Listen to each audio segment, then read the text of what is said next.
Okay, NFL draft is tomorrow night. I am excited. Just like me, I know a lot of you guys look at tomorrow like Christmas. Guess what? That makes today Christmas Eve. And what could be better for Christmas Eve than doing some best ball drafts and exposing some opportunities to get some really good deals in ADP before everyone else wises up and starts to catch on to who these good rookies are going to be. So my strategy here in this draft, um, I always have a tangible plan, a flexible plan going into these drafts. Um, in this particular case, I happen to know that I've been scouting rookies like crazy, and I feel really good about my knowledge of the rookies compared to the field. So I'm going to do my best to expose those opportunities in this draft. So, and of course I'm going to react to whatever happens. So plans could change, but as of right now, my plan is for the first few rounds, 4 or 5, maybe 6 or 7 rounds, I'm going to take some real solid veterans because later on, starting in around the eighth rounds, I'm really going to start hammering some rookies. I know that some of these guys have some real good value once their destinations are known. These guys are going to be drafted much, much higher. So, almost my goal here is basically to take someone in most of the later rounds who is going to be drafted much higher closer to the season. Now, I'm probably going to end up taking a little bit too many rookies in this here specific draft, and that's okay. We're kind of just playing around here. Maybe this is the one that hits though. You need a million different variations. You need to have exposure to a lot of different lineups, a lot of different strategies. So, all right. So it looks like we're looking at pick 11 to start here. I like that. It's a nice little spot. We'll see who falls. I don't want to make too many premature plans with this number 11 pick because you really have no idea who could fall there. I mean, if it was all sharps, I'd have a better idea. But right now, right before the draft, not only is there the opportunity to take advantage of all those sweet ADP spots of these rookies that, other people just don't know about yet. But on top of that, it's oh,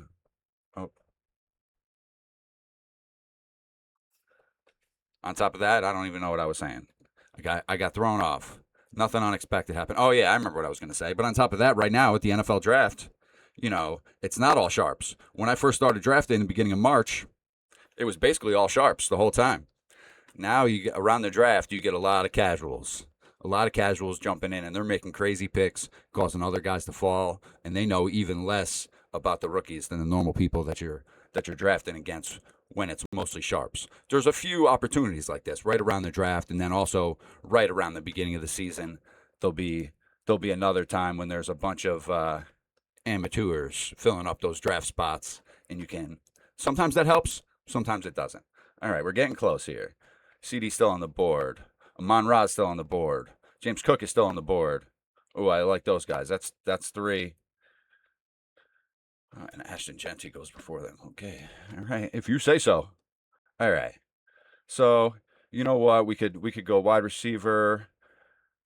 There are a few more rookie wide receivers I like late. So maybe I want to start by stacking my running. You know what? Let's just take James Cook here in the first round. End of the first.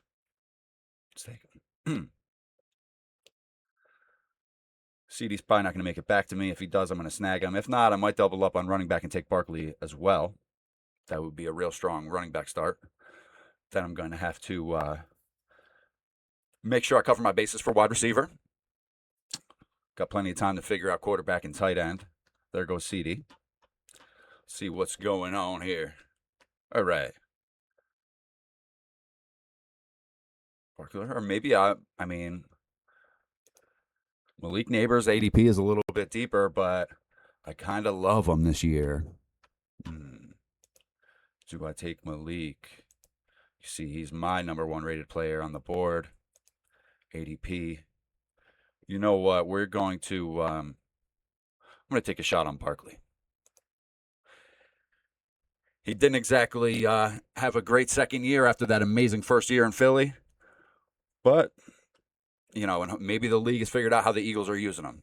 Maybe that's the case. Maybe he was just banged up after that 2,000-yard season. I think that's very likely. Hopefully, he's a little bit more healthy this year and has some huge spike weeks. win me some money. All right. So we got a little bit of time here before the 35th pick, which is going to be our next pick. And again, I'm still I want to play it safe for a little bit. I don't want to take any risks because I'm planning on taking risks later. So I need guys who are going to be solid. I'm not really trying to take any chances at the top part of the strategy. Now, this is my regular strategy, depending on the time of the year and what's going through my head at the time. NFL gossip, whatever the case may be. This is going to change. Like I said, I'm going to do hundreds more drafts between now and the beginning of the season. Would say thousands, but I don't think I've made it that high yet in my 5 years of best ball experience. Never busted into the thousands of entries yet. I mean that'd be a lot. You'd have to do quite a few every day for the whole off season, basically. But you know what? If you want to win, it's probably not a horrible idea.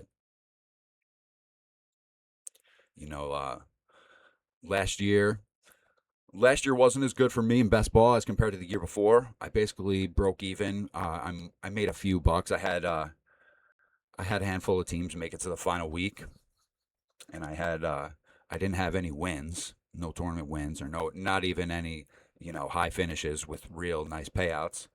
But I did manage to get all my buy-in money back, which is a win. And the year before that, I had a pretty profitable season. So this year, hopefully, this is the year when I win huge. I'm going to hit a jackpot or two. I'm going to snag one of these grand prizes for these best ball tournaments. And you guys are going to see me the whole way through because I'm going to be posting a ton of these best ball drafts all for the rest of the off season. And me and Chris are going to get together and do some best ball analysis as well. And he's going to join up with me on some of these drafts, and we're going to tag team them. See if the old two heads are better than one thing is going to work out for best ball. I'm sure it'll help me get some exposure to a few guys that I don't normally love. He's going to convince me to take a guy here or there that I wouldn't normally take. And you know what? That's good. That's good. You need exposure to all the different scenarios, all the different paths to that week 17 victory, to that $2 million or 250,000 or whatever the case may be for the specific tournament that you're playing in. I know there's some really good tournaments over at Underdog too. I'm mostly focused on DraftKings. I've tried to do both in prior years. I didn't last year. I kind of focused on DraftKings only last year, but a couple of years ago, um, well, a couple of years ago and the year before that, I was doing both. But it gets a little confusing because the strategy is a little bit different. Of course, we got the two extra rounds here on DraftKings, and also there's the full point per reception as compared to the half point reception. That really changes your running back values. Your sledgehammer up the middle running backs are a little bit more valuable on underdog, and your third down running backs who are going to catch a lot of passes, they're going to be a little bit more valuable in this format. Now, of course, you got some guys at the top who, regardless of the format, they are going to smash for you either way. But you do have to take that stuff into consideration. So for me, I think it's easier to just focus on DraftKings. That way, I don't have to have multiple different lists, accidentally take the wrong guy in the wrong situation because I was stuck thinking in the other mode or whatever. Underdog is great, and I love me some underdog. Who knows? Maybe at some point this channel will switch focus to underdog. It's very possible, but for right now, the main focus here is DraftKings. And I know there's a lot of people who play on DraftKings, and there's just not nearly as much content for the DraftKings specific rules as there are for the underdog content. I mean, that's a big part of the reason why I'm focusing on DraftKings as well. We're coming up here. We're gonna have 35 and 38 around the turn. Kyron, I assume, is about to go right now. Let's see. But you know what? We need to stack those wide receivers anyways. Let's see what we got. We got Igbuka. Could take Igbuka here. Um, I like him more than most of these guys. I do love Luther Burden this year. I could probably get him at 38. Let's see if we check the flex just to make sure we're not missing out on any huge value at running back or tight end. It does not appear so. So you know what? Let's grab Ibuka. Oh yeah. Let's see who Lucky Assumption is going to grab with his 2 picks. Who's he nabbing up?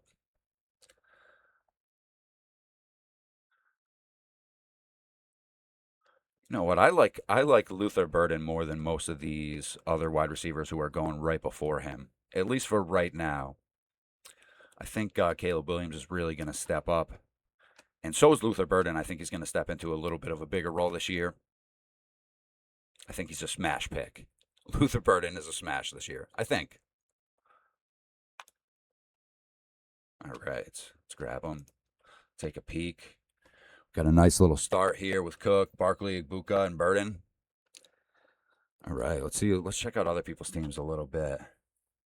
This first guy took Bijan first overall. Then he took Allen as the first quarterback. Then he took Rashi Rice.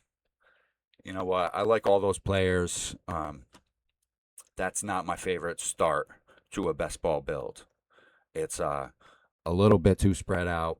I feel like most of the time you kind of have to hammer home, be a little bit heavier on a certain position, leave another position a little bit lighter, and then hope that you hit on that position later. I mean, if you're spreading it out and you're trying to be so balanced, then it's like a lot of times you're gonna get some mid-tier results instead of those extreme best possible optimal scenarios that we're really looking for. Now, of course, it doesn't have to be perfectly optimal. I mean, the guy who won 2 million last year, if you look at his lineup, he had a couple landmines in there. He really got lucky that he had some guys come through on bye weeks, and for those, and he had Chris Olave on his team, who wasn't so great for most of the year, but then in the fantasy playoffs, he started killing it, and then it was like 40% of the people in the final week of the $2 million contest had Olave on their team, which I thought was insane because it's not like he got them to the playoffs, but he did get them to week 17. All right. These guys, let's see here. Oh, there went Caleb, so we're not getting him on the way back. Caleb goes as the second quarterback. You know what? I don't think that that's atrocious. I mean, it's a little silly because he probably could have waited, got him a couple of rounds later. Although no, he wouldn't have because I would have scooped him up. I would have scooped him up as one of my next 2 picks most likely. But see, this guy's trying to get a little Chicago stack here. He's got Loveland ready. He's got Smith-Njigba and Henry. It's a nice little start here, except that in my opinion, in the top 4 rounds, you cannot go elite tight end and a quarterback in the top 4 rounds. I mean, you can. I guess there's a possible path where you could win like that, but to me, um, you're just going to be a little bit thin everywhere if you're taking an elite tight end and a quarterback in the first 4 rounds. There's nothing wrong with either or if you wait a little bit, a few more rounds, maybe doubling up.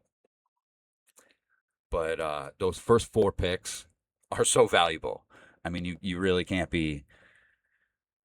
I mean, you take an elite. It's nice to have an elite tight end because if you're scoring 20 points in your tight end position every week, that's a huge benefit. Okay, and there's only so many elite tight ends, and I get that.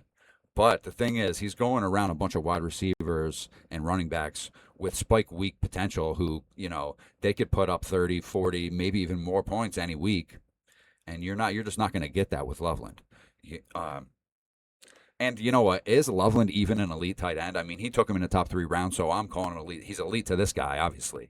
Um, and I guess if you have Caleb and you want to stack it up, it's the way to do it. I think there were some other tight ends he could have taken. I wouldn't have worked with his stack. All right, Ken, you do you.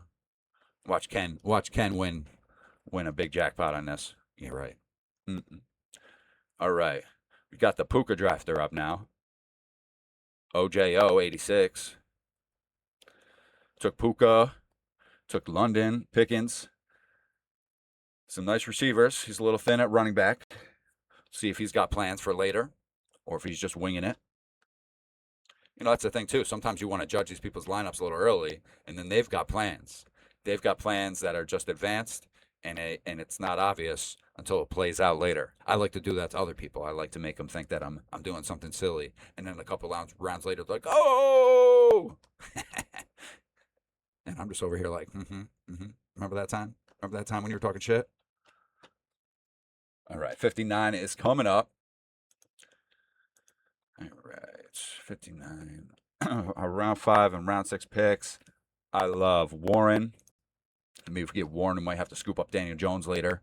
He's available a little bit later, not as late as he's been going. Last year there was great value on Daniel Jones, but now he's sneaking up a little bit higher, 13th round area usually. Oh, and there goes Warren. So let's see what's going on. Is it still a little bit early to take a quarterback? I believe it is. We'll wait till my next spin around. I don't love any of these top running backs right now. Carnell Tate is who a lot of other people really like in this rookie class. And, he might be steady Eddie. Like I said in the wide receiver video, if you saw that, I'm going to grab Alec Pierce here since I couldn't get Warren. And then maybe I'll still grab Daniel Jones later. Is there a little rich for these tight ends right now? Should I snag up Tate? Tate is a monster of a player. I don't mean to talk so bad about him. I don't have a bad opinion of him. I think really highly of this guy. It's just that he has the highest ADP of any of these rookie wide receivers, and I'm not so sure he's going to have the best ball season of these rookie. Look at Mekhi Lemon right here, almost 10 picks behind him in ADP. Mekhi Lemon's going to be playing in the slot. He's going to be playing against nickelbacks. He's going to be burning dudes. I think Mekhi Lemon is a better pick for best ball this year than Tate is. Am I going to take him 10 picks ahead of ADP? I might, because I don't love anyone at ADP right here in this specific spot with this specific build that I'm making right now. Unless I want to take a Joe Burrow or a Drake May right now, I could. I'm going to let someone else take those guys in this draft. And I'm going to snag up Mekhi Lemon.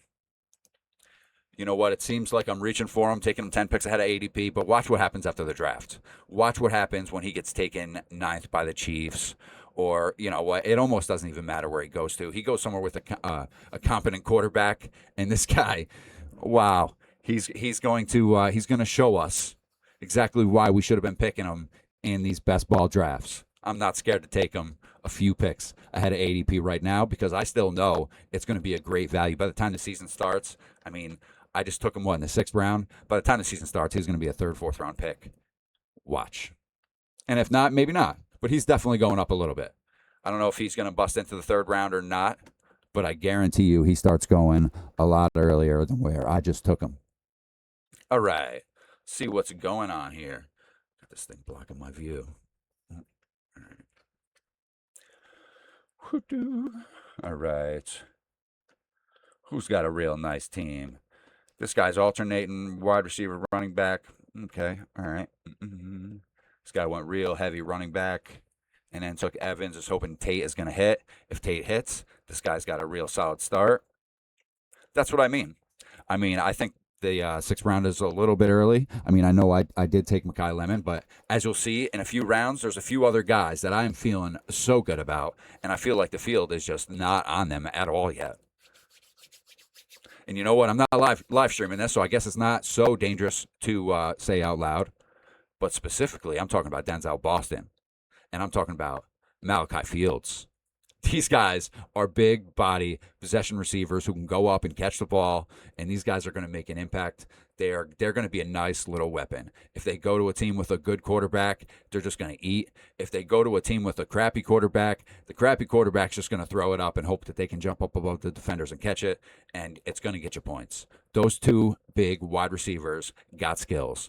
This wide receiver class is so deep that people are scared to take the 10th overall wide receiver in this rookie class. Guess what? The 10th overall wide receiver might go in the 2nd round of the NFL draft. That's how many wide receivers that are really good in this class. The 3rd round is going to be packed.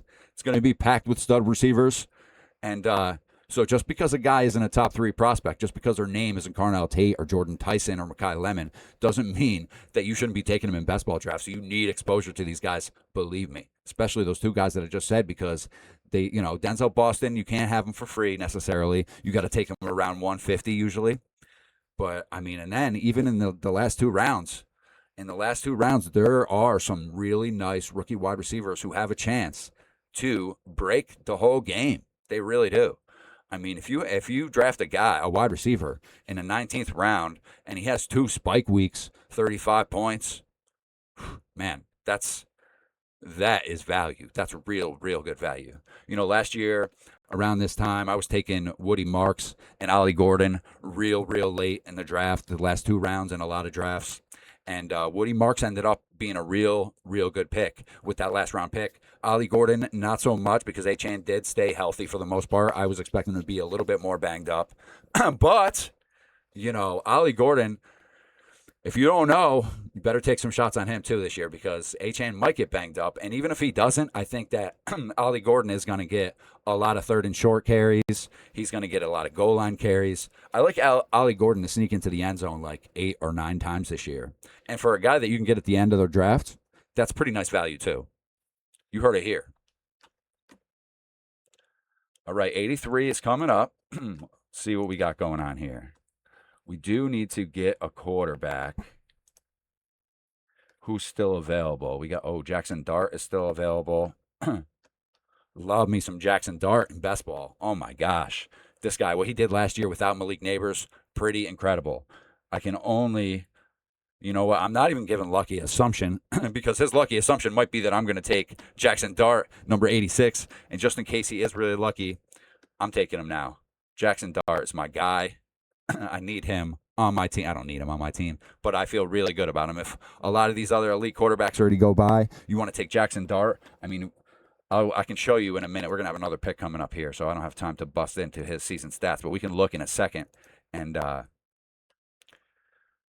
Price, I'm not sure where he's going to end up. He's projected as the second overall running back, but you know what? There's a couple guys behind him I like just a little bit more than him. Let's see, maybe we'll go with a. Who do we want here? Are we doubling up on quarterback? No.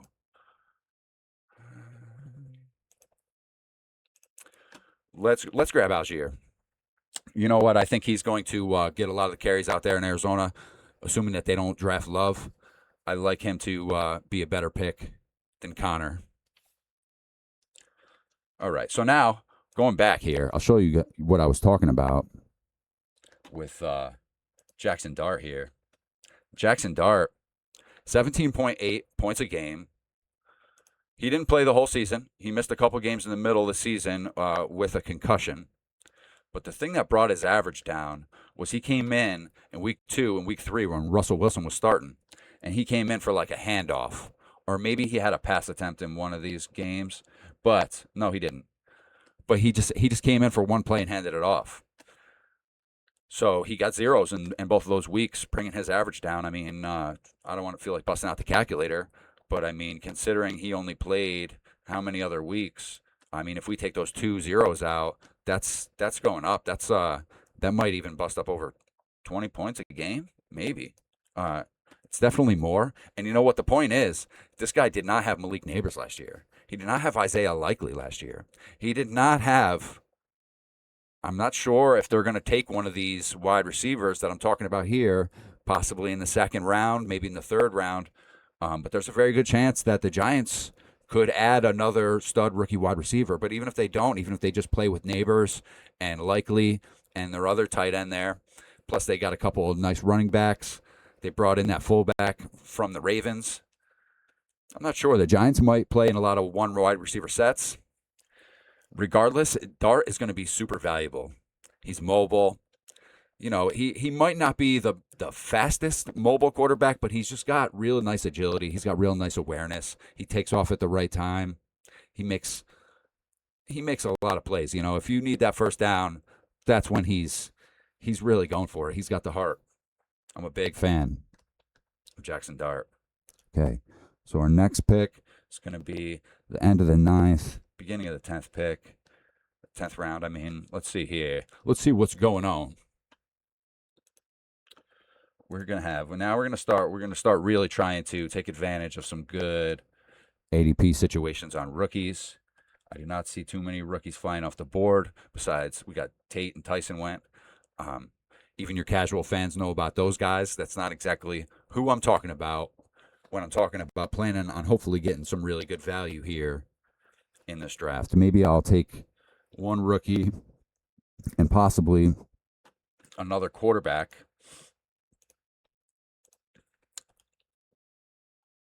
Now, I can wait until it comes back around. I can grab Daniel Jones. I'd feel real good about having Jackson Dart and Daniel Jones, the old Giants quarterbacks there.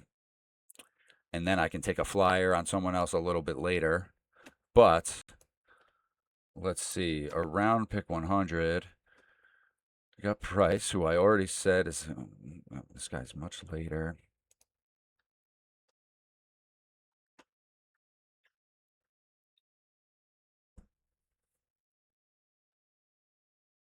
Look at that, Denzel Boston 154. I would take him right now. It's worth it, but I'm not going to because I can get a lot better value if I wait on him a couple rounds. Let's see here. You know who I'm going to reach for? Reach. I'm going to reach for Sadiq, the number one rookie tight end in this class from Oregon. This guy is a monster. I don't care where he goes to. I feel like he's going to be a top 5 receiving tight end this year as a rookie. He's just got all those traits. He kind of reminds me of David Njoku, maybe a little bit better than him, which is high. I mean, I know David Njoku's been on the lowly Browns for a while, but we all still know he's a real good player. Okay, and now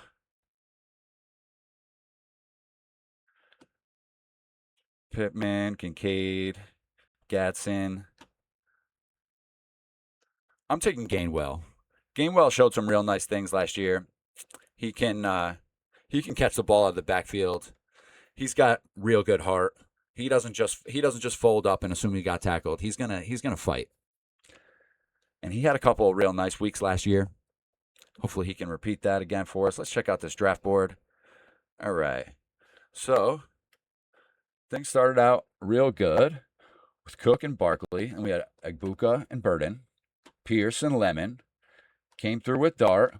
Hopefully, we're kind of hoping Daniel Jones is going to make it back to us at 131. He should. I've seen him fall much lower than that, but I think a lot of people have come to their senses and finally realized that Daniel Jones is actually a really good quarterback. I mean, the guy is big. The guy's jacked. He can throw the ball a mile. He's fast. He doesn't have great acceleration necessarily, but once he gets going, he's fast. And, he caught a lot of heat. He caught a lot of heat in the beginning of his career. People were blaming a lot of problems on him, but I kind of knew it looking at him. I kind of always thought, like, if the Giants had a better offensive line and a couple more threats for him to throw the ball to, I can see something here. And everyone thought I was crazy. And then look what happened. He went to the Colts, tore it up, was one of the top quarterbacks for the majority of the year last year. He did get hurt, you know, which seems to be a common theme in his career. But if he can stay healthy for the majority of the year, I mean, Daniel Jones is a valuable quarterback. He's, in my opinion, I'd rather have Daniel Jones probably than Jordan Love. We'll see what happens with the 49ers this year, maybe more than Brock Purdy as well. I mean, I like Brock Purdy this year too. Brock Purdy, Mr. Irrelevant. Everyone likes to say it. Just goes to show you. I mean, Tony Romo wasn't even drafted, so sometimes the pre-draft projections don't always pan out. Sometimes they more than exceed expectations. Like with Brock Purdy, Tony Romo, I bet you there's a couple teams that wish they drafted him. All right. So our next pick is going to be 131. There goes Casey Concepcion. He's another guy. He might not be one of the top 3 guys, but a lot of casuals are starting to know about KC, and that's fine. I was getting a little bit more value on him a couple weeks ago.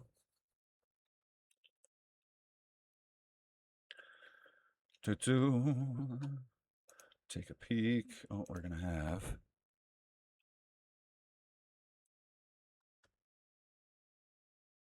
Oh, there goes Isaiah Likely. I did want Isaiah Likely, but I could grab up the Giants' other tight end.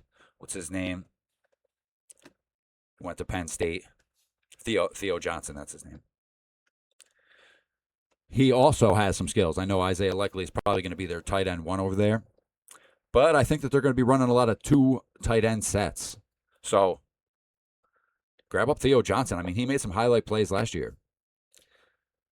So did they had another tight end over there who went to Tennessee, Bellinger.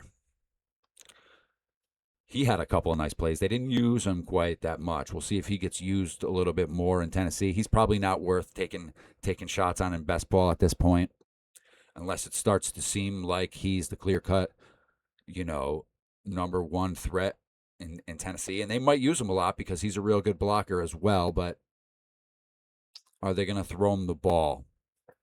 It's yet to be seen. I mean, I thought that Cam Ward was going to throw to what's his name, Chig Okonkwo. I thought he was going to throw to him a lot more than he did last year. So, see what happens. Maybe Ward just doesn't love throwing to those tight end targets. All right, 131 is coming right up. Let's see what we've got going on here. Daniel Jones. I think I can wait for my second pick to take Daniel Jones. No one's going to snipe me. I do not think. Do we want... Okay. Now, Mike Washington Jr. is a beast from Arkansas.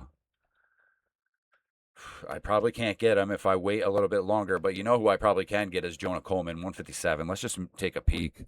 Oh, 155. I'm taking Jonah Coleman with my 134 pick. That means I have to take a quarterback right here.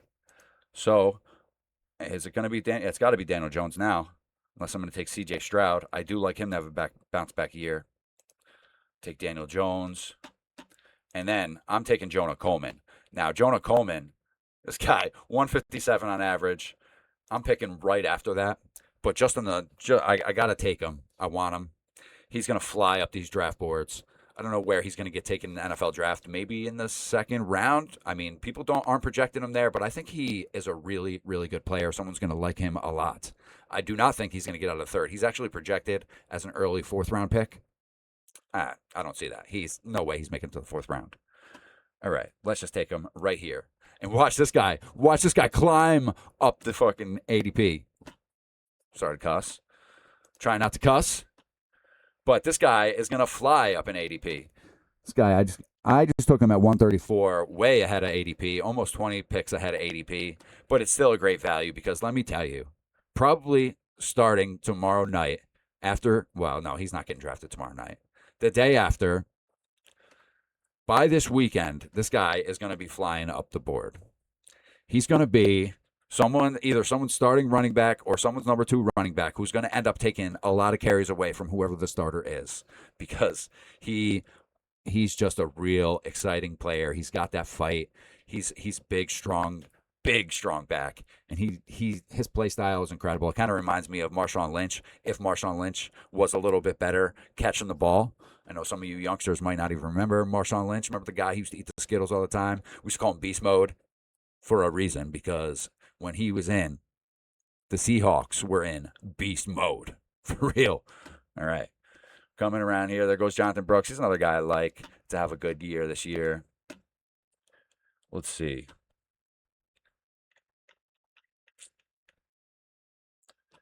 Now, hopefully, I have to go back and check these ADPs. One of the big reasons why I didn't wait and hope that Jonah Coleman fell to me in the next round is because I really, really want to take Denzel Boston. Now, there is a chance that someone is going to take him out from under me here in this 13th round.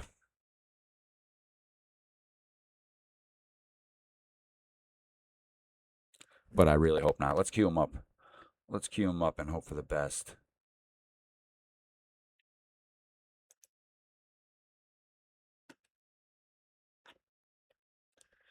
So he's going 154 on average. And my pick is 155.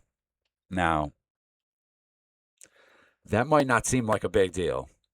One pick off of ADP. But let me tell you, this is like 5, 6, 7 rounds before his real value. I mean, by the time the season starts, watch where Denzel Boston is getting drafted. Watch the hype train start up on Denzel Boston. I almost feel like I know a little something that you guys don't know. And I'm not talking about you guys, the viewers. I'm talking about these other 11 people in this draft with me right now. If they don't take Denzel Boston right now, I might have to declare that I already won this draft. Just kidding. It's those last picks. The last picks really decide whether you won or lost the draft. You can't just take some really solid players in the first 5 rounds and be like, oh look, I won the draft. Put on auto pick and leave. A lot of people do that. Look at this guy right here, Ojo86. He's already on auto draft and left. He's already passed all the guys he knows. He's just gonna let auto draft do the work from here. The pre rankings with the landmines pre-built in. No, thank you. I try to make all my own picks. Sometimes I'll be doing 2 or 3 drafts at one time, and then I accidentally run out of time somewhere. Auto draft will take over, but that's why you got to adjust your pre-rankings just in case that happens. So, you don't get totally screwed taking an injured player. Oop, all right.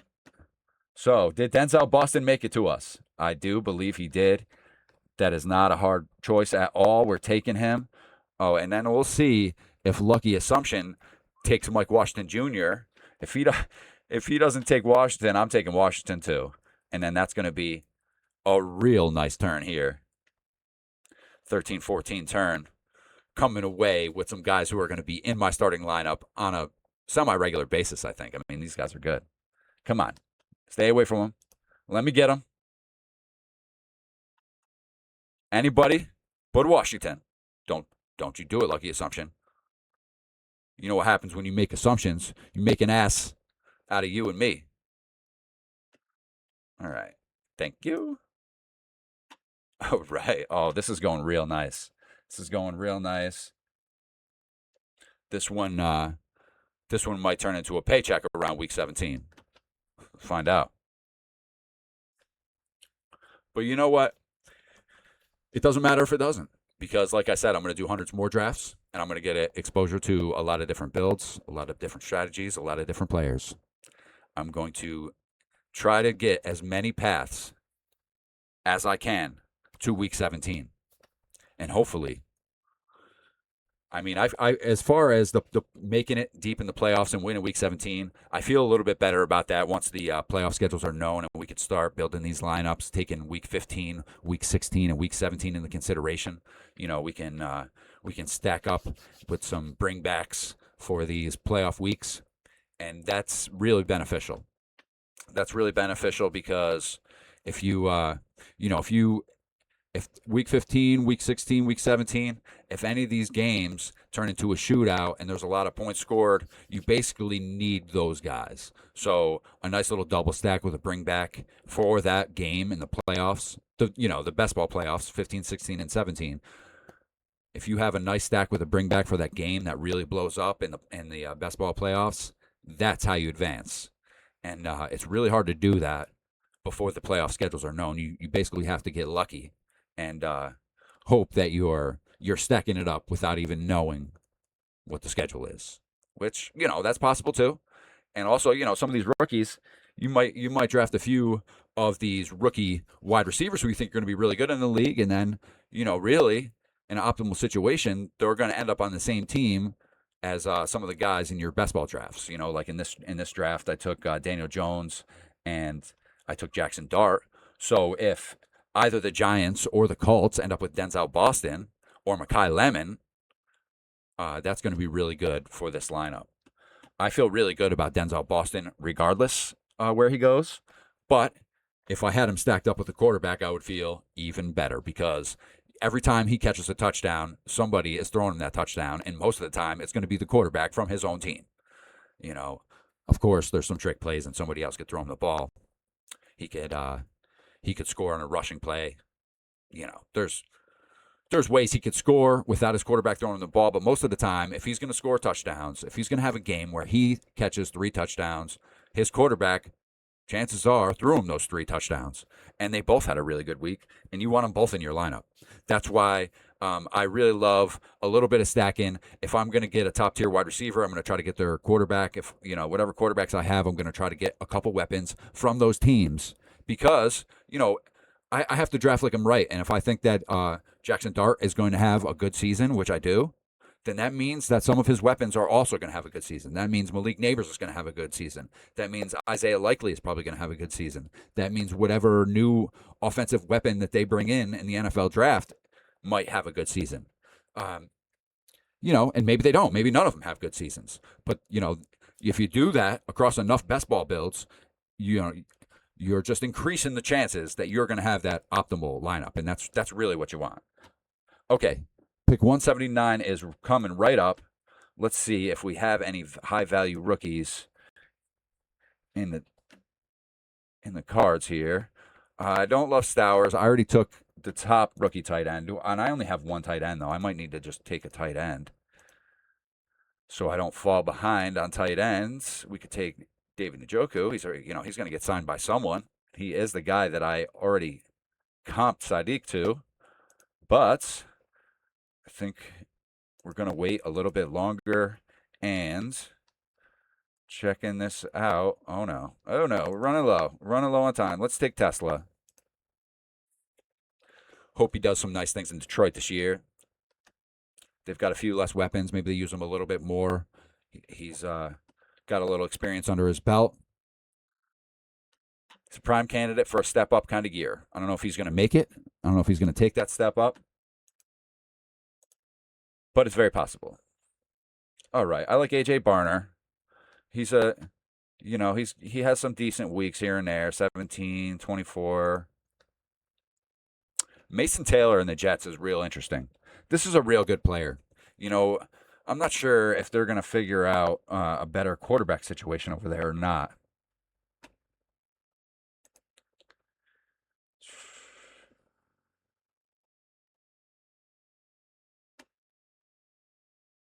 Let's do it. Let's take him. I don't have a ton of Mason Taylor exposure, so let's grab him. He does have the chance to blow up and have a huge year this year. I think if he had better quarterback play, he would be in the conversation uh, many rounds earlier. All right, we're coming down the home stretch here. Few more rounds left. Let's take a peek at everyone's team again. See.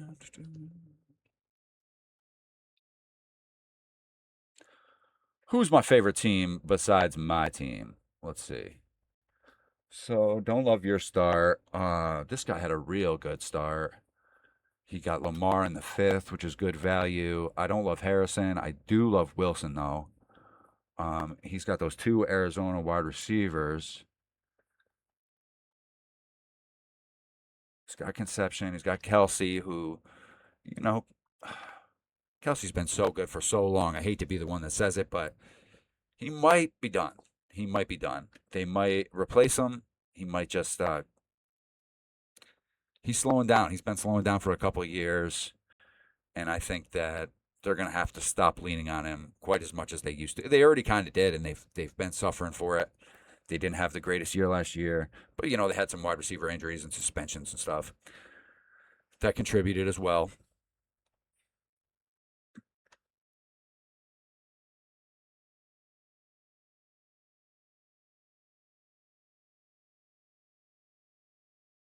This guy's going Ty Simpson in the 16th round. Dude, you could have waited for the 20th round if you think anything good about him.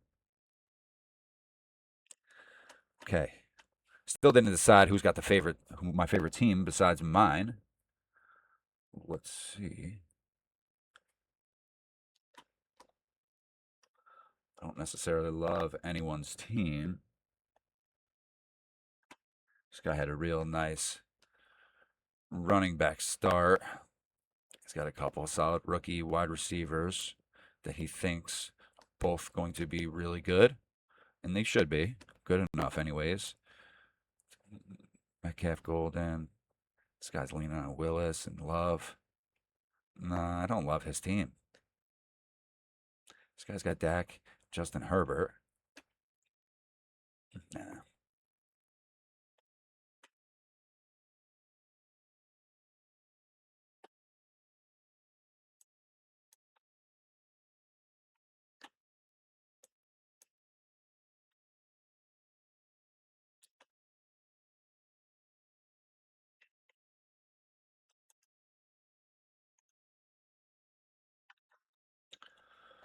So looking through here, Chris Brazel's another guy no one's talking about.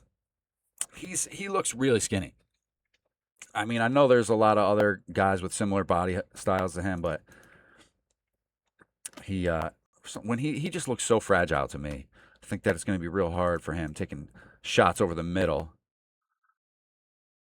You know what? But you know who's not going to be hard? Oh, it's not going to be hard for Jeremy Bernard. Jeremy Bernard. You can get him in the last round a lot of the time, but he is another really really good player who no one is talking about, and you can get him for free at the end of these drafts. I mean, basically, once we get down here, 17, 18, 19, and 20, ADP doesn't even matter anymore. Don't draft your players based on ADP at this point because everyone's taking shots down here. ADP is completely skewed down here. You're just looking for the flyers, the guys that no one's taking, the guys who are going to overperform. You really make or break. You can, anyways, make or break your whole draft here with these last couple picks. If you just go putting yourself on auto draft and not caring about it, that's not really putting yourself in a great situation to succeed here in best ball. And we look through this list. What's my team looking? We got 2 quarterbacks, 6 running backs, 7 wide receivers, a little thin at tight end. We'll grab another one later. You know what? Trey Tucker had that one huge week last year. We had like 3 touchdowns. I'm hoping that Fernando Mendoza is going to make Trey Tucker be a little bit more consistent, and we'll take a flyer on Trey Tucker. He really only had that 1 week last year. All his other weeks were blah. But the 1 week, you needed him to win DFS. Okay, let's see if I can. What week was that? It was real early in the season. It was like the first or second week, I think. It was the third week. The third week, he had 43.9 points, 3 touchdowns. It looks like it was mostly all receiving. He had a little rushing, 145 receiving yards, 3 touchdowns, 43 points. Give me a couple of games like that this year. Not even that much. Just give me 2 30-pointers. Please. Down here in the 18th round? Yes, sir. I'll take it. 2 picks left. So now let's find 2 deep sleepers who are going to hopefully contribute at least enough to be worth taking with our last 2 picks here. And again, I'm sorting this with ADP, but ADP does not matter here at the end of the draft. And I don't want to repeat myself so many times, but I mean that's a crucial part of the strategy. If you're down here in the 18th round and you think you got to take Cade Otton or Shador Sanders because they're one of the 2 highest guys in ADP right now, it's not going to turn out too well for you.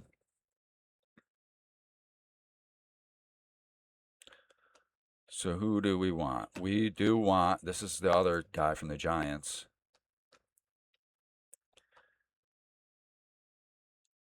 He had 21, 15, 14. Not so many big weeks.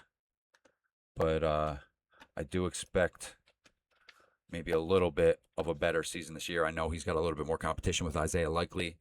But I also think just having Malik Neighbors out there and Likely out there is going to take a little bit of attention away from him. And Theo Johnson is an exciting player. He made some big plays last year. Made some big plays at Penn State, too, even though they didn't use him quite as much as they probably should have. He looked real good at Penn State. I remember scouting him a couple years ago. All right. So, come down. 227 and 230 are going to be our last 2 picks. And it's coming to the end of this draft, but I'm going to do more drafts today. I'm going to do drafts tomorrow. I'm going to pump out a bunch of these.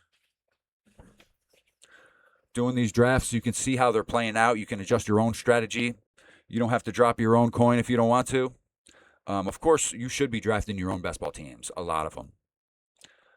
But sometimes, there's definitely benefit in seeing how these other drafts are going with no money on the line. You You can see who other people like. Sometimes I look here and I'll be like, who is? And now I happen to know all these guys here, but if someone gets taken who I might not recognize with in one of these last two rounds, I pay attention a little bit. I'm like, I don't think everyone is an amateur. I know that there's other sharp people in here, and sometimes they can sneak up on you. You don't think they're so sharp, and then all of a sudden they're pulling great picks out of nowhere. So paying attention to other people's last couple rounds, seeing who they're waiting to take, seeing who they've had their eye on, and they knew that they could get him at the. Oh, he took Theo Johnson right before me. Of course, he sniped me like that because he knows that I'm a threat. He knows I've got the best team in this draft so far. He doesn't want to let me sneak off with Theo Johnson. We still got Evan Ingram on the board. Man, I really do need a third tight end. Just take Ingram. Man, I would have felt a lot better if I got Theo Johnson on my team.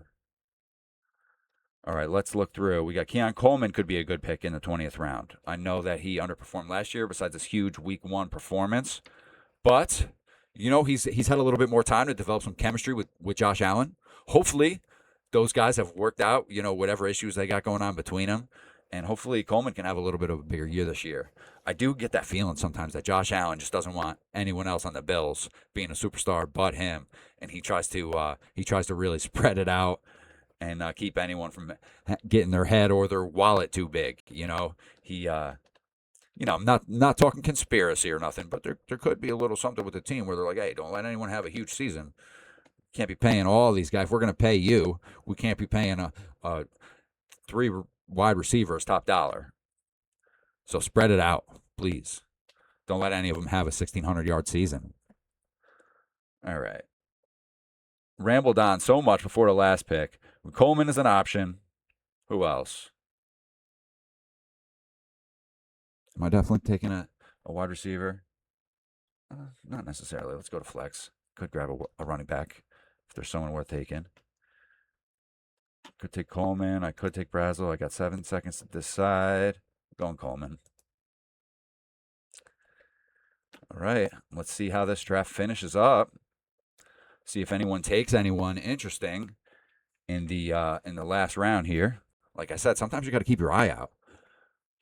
At least a handful of these teams have someone in their back pocket. I mean, the guy I had in my back pocket went a little bit earlier in this particular draft.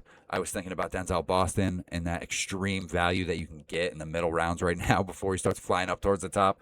But a lot of people, like this guy right here, likes Ted Hurst from Georgia State, big body wide receiver. He could be a real good player in the NFL.